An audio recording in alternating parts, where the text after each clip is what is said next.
നമസ്കാരം, സിറ്റി ന്യൂസിലേക്ക് സ്വാഗതം.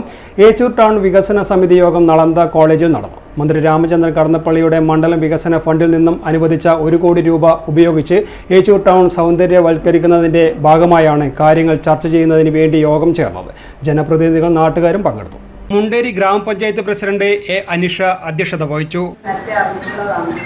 പ്രധാനപ്പെട്ട 2 ടൗണുകളിലാണ് ആദ്യഘട്ടം എന്നുള്ള രീതിയിൽ നമുക്ക് ആ ഫണ്ട് അനുവദിച്ച് കിട്ടിയിട്ടുള്ളത്. അത് ഏച്ചൂർ കുടിക്കുമട്ടയാണ്.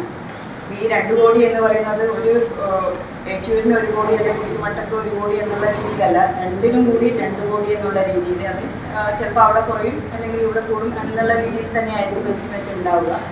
അപ്പോൾ അതിനൊരു നല്ലൊരു ബ്രീഫായിട്ടുള്ള എസ്റ്റിമേറ്റ്, അത് ജനങ്ങളുടെ കാര്യങ്ങൾ കൂടി കേട്ടുകൊണ്ട് അവിടുത്തെ സാധ്യതക്കനുസരിച്ച്, ആ പ്രദേശത്തിൻ്റെ സാധ്യതക്കനുസരിച്ച് ചെയ്യാനാണ് ഉദ്ദേശിക്കുന്നത്.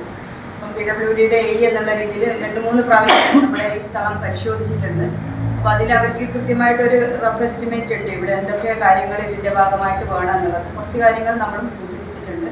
അപ്പോൾ ഇനി അതിൽ നിന്ന് നമുക്ക് ആ എമൗണ്ടിൽ ഊന്നിക്കൊണ്ട് മാത്രമേ ചെയ്യാൻ സാധിക്കൂ. അപ്പോൾ എങ്ങനെ എന്തെങ്കിലും വേണമെങ്കിൽ നമുക്കത് എങ്ങനെ ഈ ഒരു ഫണ്ടിൻ്റെ ഉള്ളിൽ നിന്നുകൊണ്ട് ചെയ്യാൻ പറ്റും എന്നുള്ളത് ചർച്ച ചെയ്യാൻ വേണ്ടിയിട്ടാണ്. നമുക്ക് കുറച്ച് സമയം മാത്രമേ ഉള്ളൂ. ആ സമയത്തിനുള്ളിൽ നമുക്ക് കാര്യങ്ങൾ പറഞ്ഞുകൊണ്ട് മുന്നോട്ട് പോകാം. വൈസ് പ്രസിഡന്റ് എ പങ്കജാക്ഷൻ സ്വാഗതം പറഞ്ഞു. Nishanth Shekhar, T Muraleedharan, standing committee chairperson C Latha, ward മെമ്പർമാരായ ജിതേഷ് മച്ചാട്ട്, ടി രവീന്ദ്രൻ, വ്യാപാരി പ്രതിനിധികൾ, രാഷ്ട്രീയ പാർട്ടി പ്രതിനിധികൾ, നാട്ടുകാർ തുടങ്ങിയവർ ചർച്ചയിൽ പങ്കെടുത്തു. ഡ്രൈനേജുകൾ സ്ഥാപിക്കുക, ഫുട്പാത്ത് ടൈൽസ് പാകുക, അലങ്കാര ദീപങ്ങൾ സ്ഥാപിക്കൽ, സാംസ്കാരിക പരിപാടി നടത്തുന്നത് സ്റ്റേജ് സ്ഥാപിക്കുക തുടങ്ങിയ കാര്യങ്ങൾ ചർച്ചയിൽ ഉന്നയിച്ചു. News desk, city news.